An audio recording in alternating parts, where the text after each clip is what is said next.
1 Samuel, chapitre 4. La capture de l'arche par les Philistins.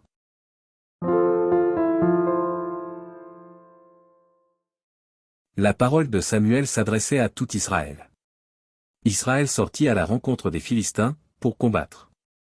Ils campèrent près d'Ébén-Ézé, et les Philistins étaient campés à Aphek. Les Philistins se rangèrent en bataille contre Israël, et le combat s'engagea. Israël fut battu par les Philistins, qui tuèrent sur le champ de bataille environ 4000 hommes.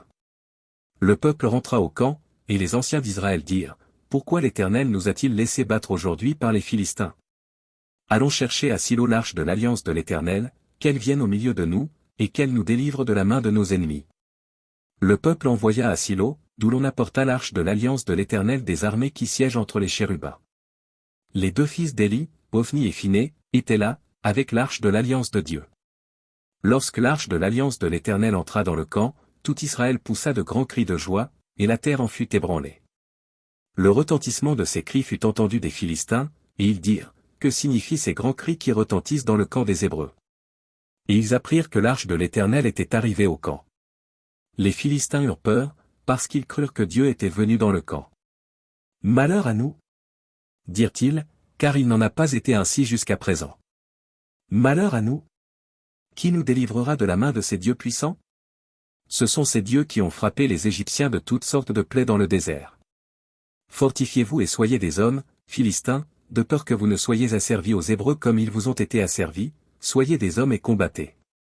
Les Philistins livrèrent bataille, et Israël fut battu. Chacun s'enfuit dans sa tente. La défaite fut très grande, et il tomba d'Israël 30 000 hommes de pied. L'arche de Dieu fut prise, et les deux fils d'Éli, Hophni et Phiné, moururent. Un homme de Benjamin accourut du champ de bataille et vint à Silo le même jour, les vêtements déchirés et la tête couverte de terre.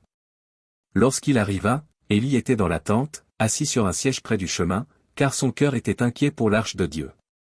À son entrée dans la ville, cet homme donna la nouvelle, et toute la ville poussa des cris. Éli, entendant ces cris, dit, « Que signifie ce tumulte ?» Et aussitôt l'homme vint apporter la nouvelle à Éli. Or Éli était âgé de 98 ans, il avait les yeux fixes et ne pouvait plus voir. L'homme dit à Éli, « J'arrive du champ de bataille, et c'est du champ de bataille que je me suis enfui aujourd'hui. » Éli dit, « Que s'est-il passé, mon fils ?» Celui qui apportait la nouvelle dit en réponse, « Israël a fui devant les Philistins, et le peuple a éprouvé une grande défaite, et même tes deux fils, Hophni et Phiné, sont morts, et l'arche de Dieu a été prise. » À peine eut-il fait mention de l'arche de Dieu, qu'Éli tomba de son siège à la renverse, à côté de la porte, il se rompit la nuque et mourut, car c'était un homme vieux et pesant. Il avait été juge en Israël pendant 40 ans. Sa belle-fille, femme de Phiné, était enceinte et sur le point d'accoucher. Lorsqu'elle entendit la nouvelle de la prise de l'arche de Dieu, de la mort de son beau-père et de celle de son mari, elle se courba et accoucha, car les douleurs la surprirent. Comme elle allait mourir, les femmes qui étaient auprès d'elle lui dirent, « Ne crains point, car tu as enfanté un fils. » Mais elle ne répondit pas et n'y fit pas attention. Elle appela l'enfant Icabo, en disant, « La gloire est bannie d'Israël. » C'était à cause de la prise de l'arche de Dieu, et à cause de son beau-père et de son mari. Elle dit, « La gloire est bannie d'Israël, car l'arche de Dieu est prise. »